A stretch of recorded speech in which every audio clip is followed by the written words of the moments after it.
রীতিমতন social media আপনারা দেখতে পেয়েছেন যে গতকালকে 15 আগস্ট ৭৯তম স্বাধীনতা দিবসে যে ভাঙড়ে নওশাদ সিদ্দিকী উনি পতাকা তোলার জন্য গিয়েছিলেন। তো আমরা দেখতে পেলাম সোশ্যাল মিডিয়া দেখতে পাচ্ছি সেখানে শওকত মোল্লা উনি তো মানে পতাকা তোলার জন্য গেছে আর নওশাদ সিদ্দিকী গিয়েছে। বলা বলি কথা ভাই উপচে পড়া হাজার হাজার মানুষের ভিড়। সেখানে আমরা দেখলাম যে নওশাদ সিদ্দিকী তার বডিগার্ডকে নিয়ে পতাকা তোলালো। তো ভাই বাংলার জনগণ সাধারণ মানুষ তারা বলছে নওশাদ সিদ্দিকী যে কাজটা করেছে একদম পুরো পারফেক্ট ভালো করেছে, যেহেতু দেশের কাজ তো দেশের সাথে লড়াই তো এরাই করবে, যেহেতু এরা হলো বাংলার, এরা পশ্চিম বাংলার বাহিনী। যে শওকত মোল্লা যে নওশাদ সিদ্দিকীর সাথে যে পাল্লা লিছে, আসলে কি আইএসএফ টেক্কা দিচ্ছে তৃণমূলকে। যে 2026 বিধানসভা ভোটে নওশাদ সিদ্দিকীর সাথে ভাঙড়ে যে লড়াইটা হবে সেই নিয়ে কিন্তু ক্ষোভ আমরা সোশ্যাল মিডিয়া আমরা দেখতে পাচ্ছি। তো এমন ঘটনা ঘটে গেল নওশাদ সিদ্দিকী সেই যে মানে পতাকা তোলার সময় মানুষ ভাই আশ্চর্য চলে গেছে। মানে নওশাদ সিদ্দিকী মানে এত জায়গাতে পতাকা তুলছে, বহুত জায়গাতে পতাকা তুলেছে।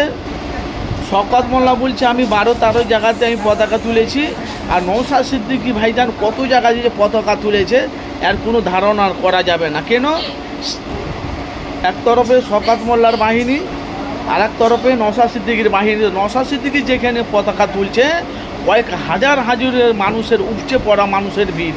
কেন ভাঙড়টা তো পুরো নওশাদ সিদ্দিকী, আর নওশাদ সিদ্দিকী পুরো ভাঙড়টা পলিরহাটে যে ঘটনাটা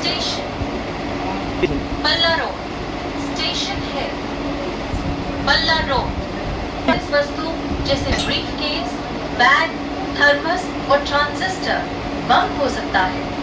और suspicious article like briefcase, bag, thermos and transistor could be a bomb. এরকম ঘটনা শওকত মোল্লা করেছি কি আগামী কালকে 15 আগস্ট সেটা আমরা জানি না, কিন্তু ভাই নওশাদ সিদ্দিকী যে ঘটনাটা করে পুরো সোশ্যাল মিডিয়া ব্যাপক হারে ভাইরাল হয়ে গেছে। এই জন্য তো বাংলার মানুষ আগামী দিন 2026 নওশাদ সিদ্দিকীকে বাংলার মানুষ চাইছে। তার আদর্শ, তার কথাবার্তা, তার আপনারা জানেন 294টা সিট, একটা সিট পেয়েছে নওশাদ ভাঙড়ে, ভাড়া জিতিয়েছে। তো বিধায়কের মতন যদি বিধায়ক হয় তো নওশাদের মতন হয়।